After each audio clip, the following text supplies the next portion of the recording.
Hello, welcome back to BLENDERUSHI Live Noding. In this episode, we're gonna take a look at the how I create this kind of noise pattern. You might already kind of guess how this is being created, but there is something new about this. It's that make it really much simpler. It's called Vector Noise MK2, and if you realize, we now have these seed attributes here, and that little thing actually does quite a lot, and it's something that we often take for granted. If you're like a if you're an artist that's using a lot of nodes, keep in mind that I think the developer put a lot of effort to create that seed bit. I'll show you real quick what. Let's start from scratch. This is line and noise MK2 001. So it's just gonna be like an exploration. Feel free to do that yourself without looking at this video, because it's quite interesting. Let's create Sverchok node tree, and let's create a line first of all, and then create a viewer draw, and plug this into that guy, and you'll see that this is indeed is kind of a creating a line, right? It's every time you increase the number of vertices, it's gonna generate more points, and it's gonna move 1 point because we specify 1 unit here. And okay, that's a line. Let's create a random noise here. Random, call it noise, vector noise MK2. Let's have a quick look here. If we plug in the vertices into this guy and the output of the noise into this guy, you will see what happens. It's as if the line kind of being pushed into 000 and kind of moves slightly. Now if I kind of reducing the step, and you'll start to see something interesting. We actually get kind of like a wiggle. It's something that you might see in the, if you're using animation nodes and using a vector wiggle. This is as if it's a, if that motion is being traced over time. So let's say make it just 100 steps, and you can see that's a wiggle noise. And then if I change the seed, it's gonna change the look of this wiggle being traced. Well, to be really clear, I'm not assuming that you know what vector wiggle is. If I use this monkey head and I go to animation nodes and I use a object transform output, select the monkey head. Now we have control over the location of the monkey. If we use a wiggle, vector wiggle here, plug that thing to the locations, and I use a frame number and passed it into the evolutions, the monkey will do this kind of motion. It's a vector wiggle doing the motion. And then what you see, this curve being created in Sverchok is like, imagine like a points in a line being put into like a vector noise function, and then you get this kind of a wiggly lines. Okay, so that's pretty clear. Gonna delete that. Back to Sverchok. Make sure we turn on this F. Otherwise, you save Blender and sometimes this node tree disappears. So this is a vector noise MK2 study. Save this. Delete the monkey head. Okay, so we have seed and we have this vector noise MK2. It looks like not much different from before, but the seed really make everything a lot easier, especially if you are doing like a lot of duplications. Let's say we are making like a grid. using plain nodes. Let's make like 3 by 3, and let's spread them. So we have 9. We have 9 lines through the vector. Currently, there seems to be doing the same thing because we have not randomized the seed here. And in order to do that in Sverchok, we can use the range integer, because the range integer, if you check it in with stethoscope, it's gonna output like this kind of numbers depending on what you specify here. So let's say we need only 9 numbers: 0, 1, 2, 3, 4, 5, 6, 7, 8. This is the number that you can use as the seed.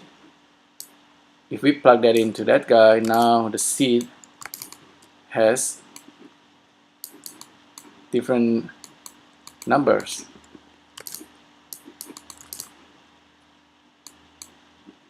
Okay, that's the first idea. I think we probably don't need to use this plain stuff. Let me have a think. The other day I did it, and we don't actually need to do this repeat of the edges.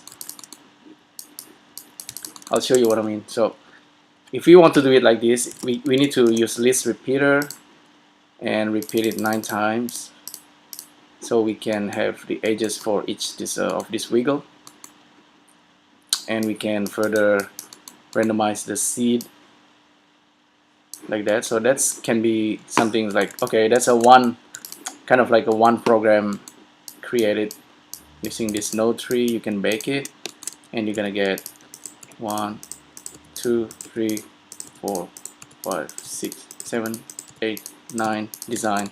Sorry, I have to do it one by one. You can of course just turn this into, use skin modifier and then do whatever. You can also turn it into a curve. If you don't know how to do it, just convert this mesh into a curve and then just convert to curve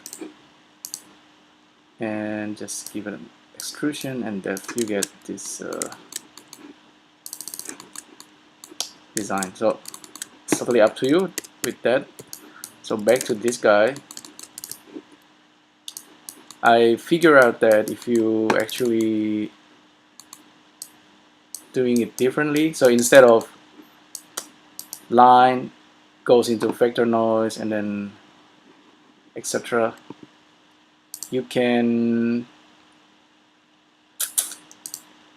use vector math here and add the original line points and then add a vector noise into that guy and then plug it to that guy. Now we have something that's completely different. Let's say instead of using plain, let's use our own kind of a vector value for the point position of this guy. Let's use like range float, plug into the y-axis, so they kind of being duplicated that way. In the y, we can have 50 or 20, but how many, you see, it depending on how many points we have. Let's see. So this count is of course important. The count for the seeds should match the count of the number of line being created. So using this integer number, I'm gonna say, okay, create 20 of them, plug into this guy and plug into that guy. So now, no matter how many points we have here, we can control it. So let's say we have 20 lines and we need, of course, 20 positions and 20 different seeds. Okay, that should be pretty clear. Okay, currently it's just like a bunch of points, and but remember we actually have 20 different kind of data streams, and with 20 data streams we can in order to make lines we can use the UV connection. This UV connection node will generate the edges for us if we're doing it properly. So currently it's trying to create this face, polygon face, but that's not correct. We just want edges. So we have this result very easily, very easily. You can also do it on the other in the other direction. Although for that it won't work unless you probably do the list flip, but we're not gonna do that. We're just gonna worry about the lines for now.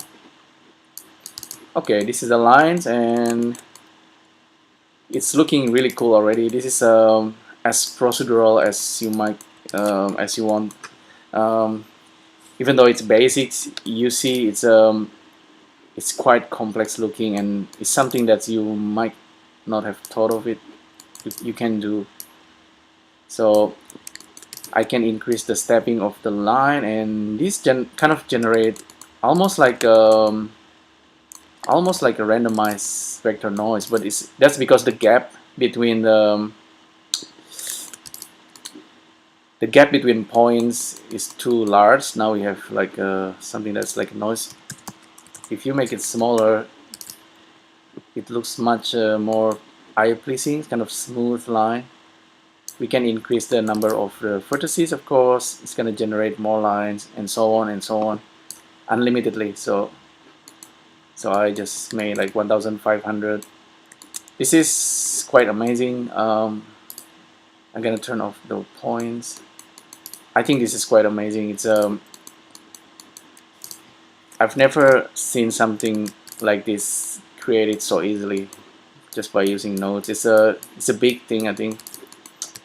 And with the noise, currently it's working in the XYZ, but if you want to keep it simpler, you can of course just separate this vector and just work in the X and Y, for example.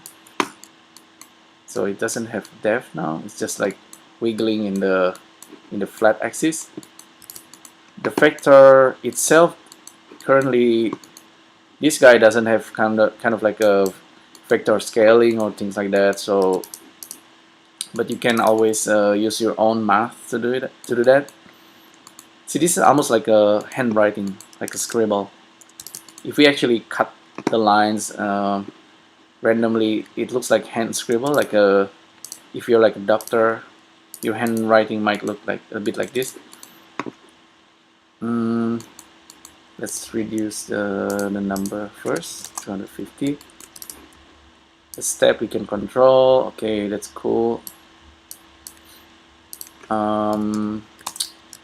We can also actually push the line input that goes into the noise. That's gonna make quite a difference as well. You can make the lines kind of animated. So let's use vector math and just put it there, and then use our own vector in. Oops, not like that. Careful with that seed. And this plug into that guy. Now, if I push the line in X, you see we get that kind of motion. This is actually kind of you can think of a line being pushed. Is a noise function. The noise function is not doing anything. You see the noise looks the same. It's just the line. The line's moving, so the line's moving through the noise. So we have that kind of a wavy kind of motion. If that's something that you like, you can also do the same thing with this the vector noise. I think this will actually move the vector.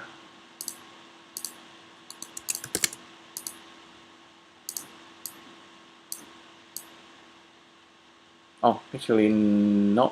If we're doing it like that, it's not moving the vector. I think we should.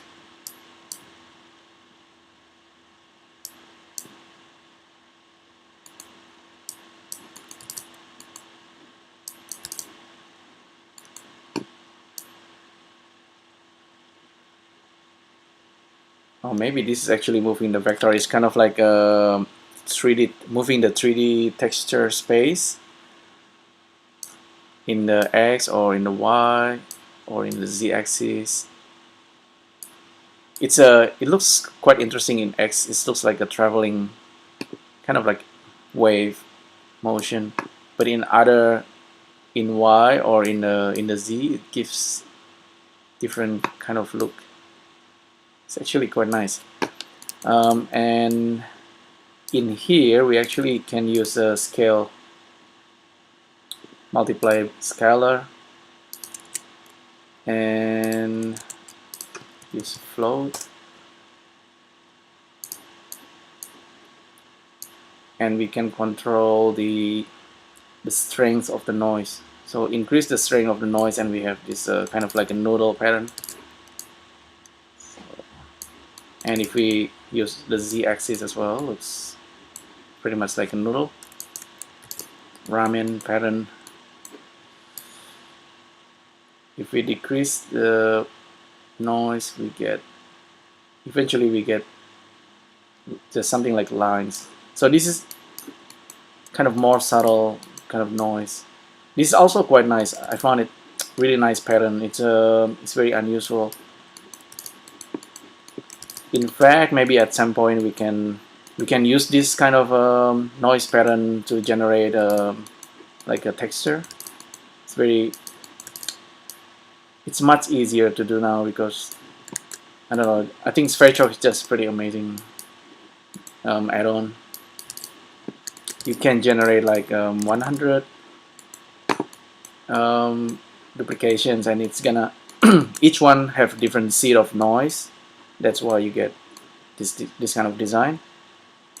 And you can of course just do it in the z-axis and maybe cut it in the y-axis, and we get something that's like looking like a wave.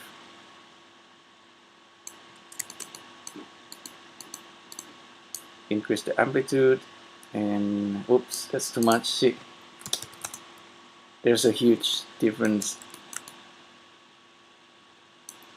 Imagine if you just extrude them down, it's gonna generate this nice flat wave.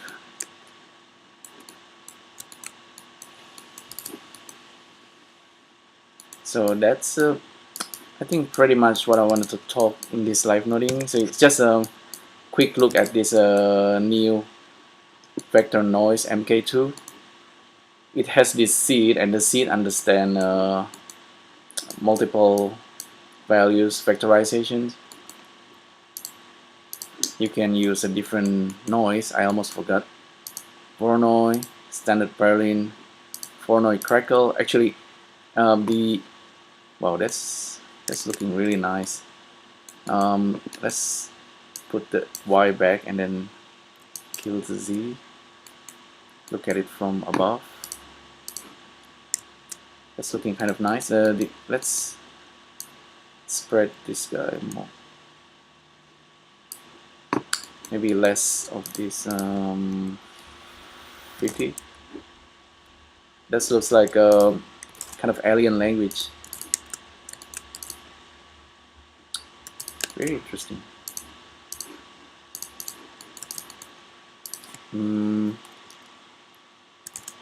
See, you can animate all this. Change the stepping, of course, and let's try other noise. So I wanna give a color to this guy. It's a magic note, gold color. Voronoi crackle, Voronoi 4, Voronoi F2, F1 was, I think cell noise. Cell noise is kind of nice. It's very unusual because cell noise give kind of like a stepping values. Play with this. Oh, that's just gonna increase or decrease the noise. But I think you can also randomize the scale here. So instead of a single value, I'm kind of wondering if I give it like a range float, give it 20, and or actually random number generator float, plug into this guy, and the size. See, this is quite interesting. This is actually, I didn't realize that. See, that's 1, 2, 3, 4, 5. As I increasing this guy,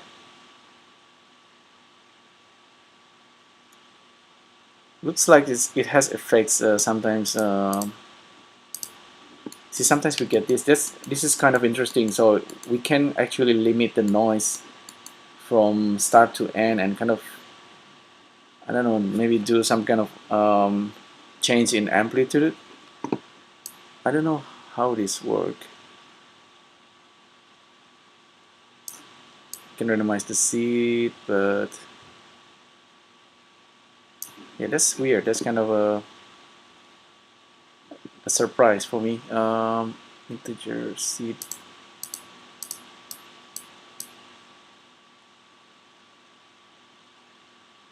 So this, what I mean is like this thing has effects that's per line basis, random number generator with scalar. So maybe that's not the most correct thing to do it, or we need to kind of investigate what's this vector scalar really doing.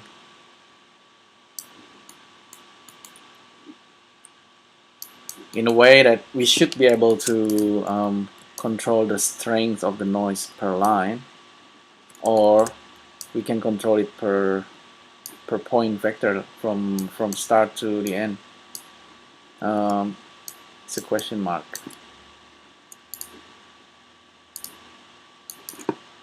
That's for further study.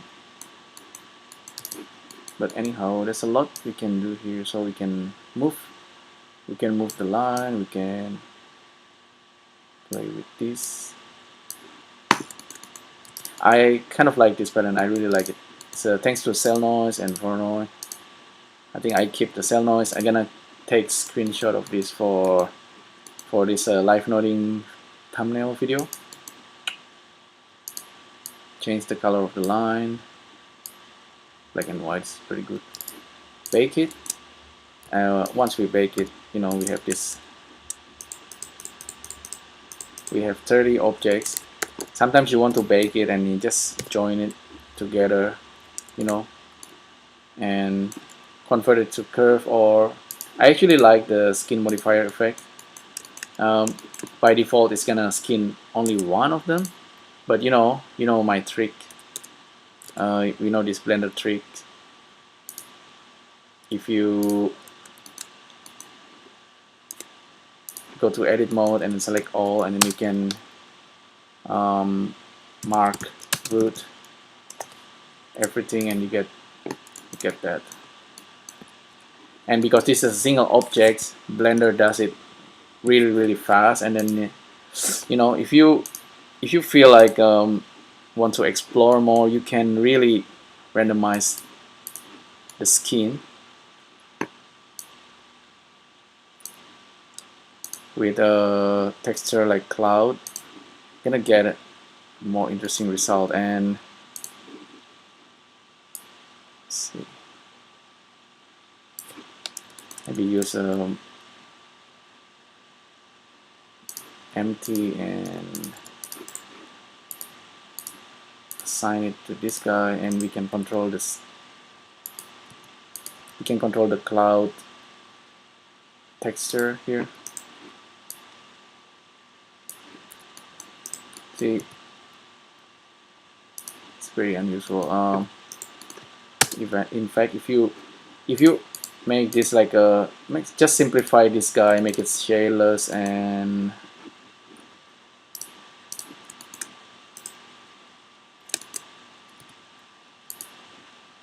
render it out like this, I think it looks quite interesting. With skin modifier, you need to turn on smooth shading there. So now they're looking quite random, but still quite eye pleasing. And then yeah, it's kind of pattern that you don't normally see, or it's not something that you can easily generate.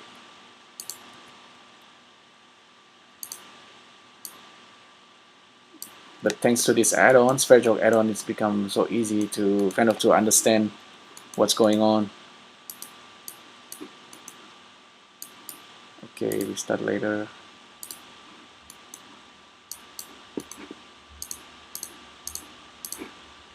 Okay, that's pretty much it. I guess I can give this gist to you. Thank you for tuning into this live noding. If you have any comments, suggestions, feedbacks for me to expand this basic setup, please let me know. I'll see you in the next